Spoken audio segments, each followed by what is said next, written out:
Hello friend, જય દ્વારકાધીશ, રાધે રાધે। આજે આપણે બનાવશું કાઠિયાવાડી શાક। તેના માટે મેં અહીંયા ચણાની દાળ લીધી છે અને ડુંગળી આખી લીધી છે।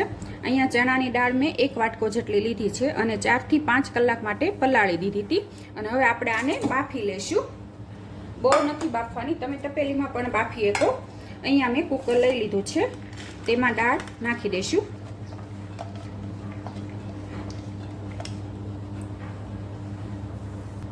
અને જોતા પ્રમાણે પાણી ઉમેરી દેશું। આ બહુ બાફી નથી લેવાની, આમ સેજ આખી રહે એવી રીતે બાફવાની છે, એટલે પાણી પણ ધ્યાન રાખીને ઉમેરવાનું। અને થોડીક આપણે હળદર ઉમેરી દેશું અને સ્વાદ પ્રમાણે મીઠું ઉમેરી દેશું અને ઢાંકણ ઢાંકીને આપણે 2 સીટી જેટલી જ થવા દેવાની છે, વધારે નથી બાફવાની। અને ડુંગળીને આપણે સુધારી લેશું। આવી રીતે ઉપરની સાલ કાઢી લેવાની।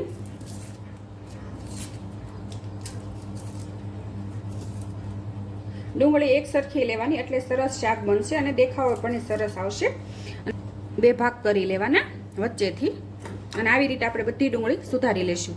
અને અહીંયા ડુંગળી મેં બધી તૈયાર કરી લીધી છે, હવે ધોઈ લેશું।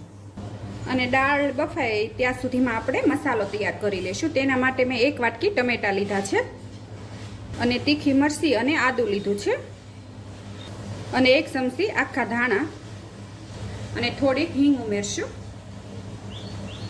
અડધી ચમચી હળદર ઉમેરશું, 1 ચમચી ધાણા જીરું અને કાશ્મીરી મરચું ઉમેરશું 2 ચમચી। કાશ્મીરી મરચાથી તીખું નથી થતું પણ કલર સરસ આવે। અને 5 જેટલા કાજુ ઉમેરી દઈશું અને સ્વાદ પ્રમાણે મીઠું ઉમેરશું। આપણે દાળ બાફવામાં પણ મીઠું ઉમેરેલું છે, એટલે આમાં આ મસાલા પ્રમાણે જ ઉમેરવાનું। અને 1 ચમચી જેટલો ગોળ ઉમેરી દઈશું। ખાંડ પણ તમે લઈ શકો, પણ ગોળથી સ્વાદ સરસ આવે।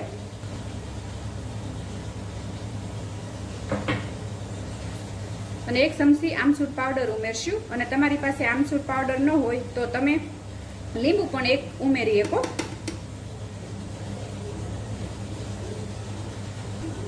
અને થોડીક કોથમીરી ઉમેરી દેશું અને હવે આપણે આને મિક્સરમાં ક્રશ કરી લેશું, પ્યુરી બનાવી લેશું। અહીંયા જુઓ તમે, આપણી પ્યુરી તૈયાર છે। આવી રીતે થોડીક દરદરી રાખવાની।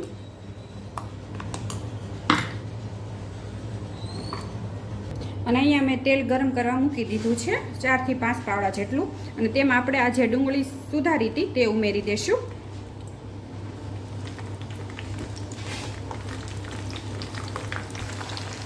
અને ડુંગળી તળાય તેટલું તેલ ઉમેરી દેવાનું અને બ્રાઉન કલરની સેજ થાય આછો ગુલાબી ત્યાં સુધી આપણે આને તળી લેશું।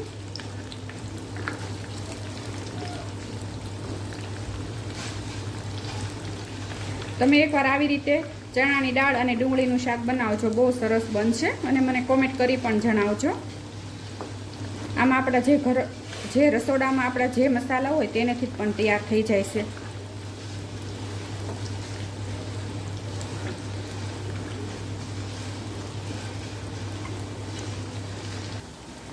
અહીંયા જો તમે, ડુંગળી આપણી તળાઈ ગઈ છે ને હવે કાઢી લેશું।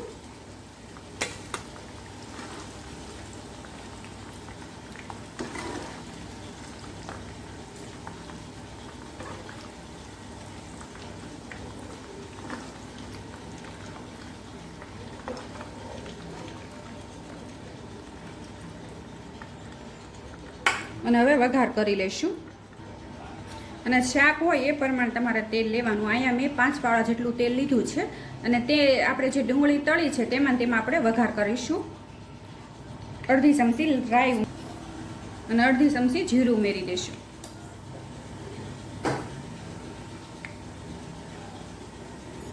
અને અહીંયા મેં ખડા મસાલા લીધા છે બધા, તે ઉમેરી દઈશું। રાઈ જીરું આવી ગયું છે, હવે મીઠા લીમડાના પાન ઉમેરી દઈશું અને 1 ચમચી જેટલા તલ ઉમેરી દઈશું। તલથી સ્વાદ સરસ આવે।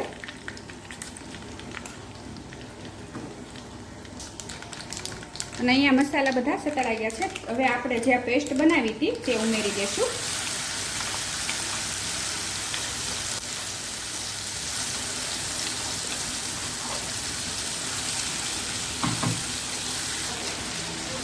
હવે સાતળી લેશું જ્યાં સુધી તેલ છૂટું પડે ત્યાં સુધી.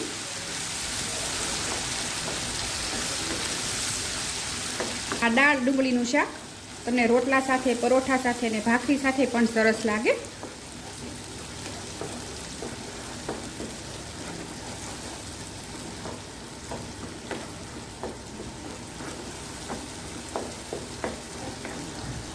કપ જેટલું પાણી ઉમેર્યું છે.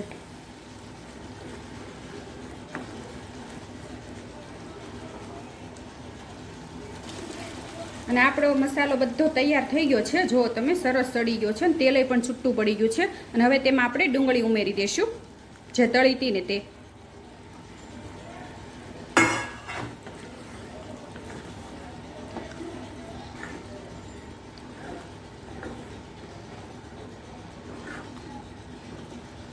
અને થોડીક વાર માટે આપણે આને ખાવા દઈશું એટલે ડુંગળીમાં બધો મસાલો આપણો સડી જાય.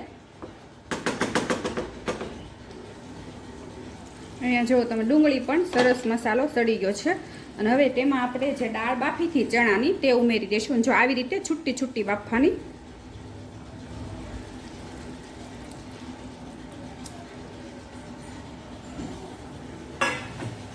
અને તેને પણ મિક્સ કરી લેશું. દાળ બહુ નથી બફાવા દેવાની, આમાં આખી બતાવીને એવી રીતે બાફવાની.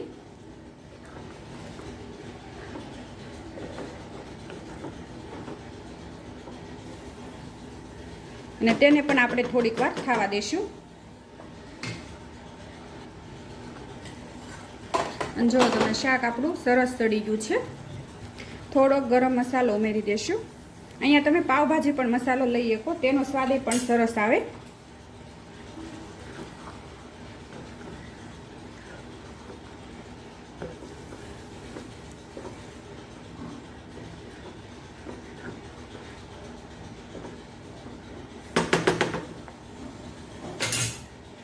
અહીંયા શાક આપણું તૈયાર છે દાળ ડુંગળીનું. અને ઉપરથી કોથમીર ઉમેરી દઈશું.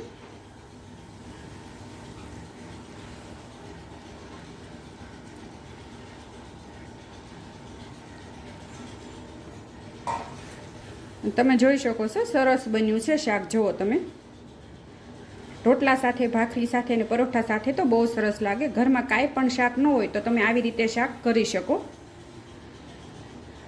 અને મારી આ રેસીપી તમને ગમી હોય તો લાઈક કરજો, શેર કરજો અને સબસ્ક્રાઈબ કરજો.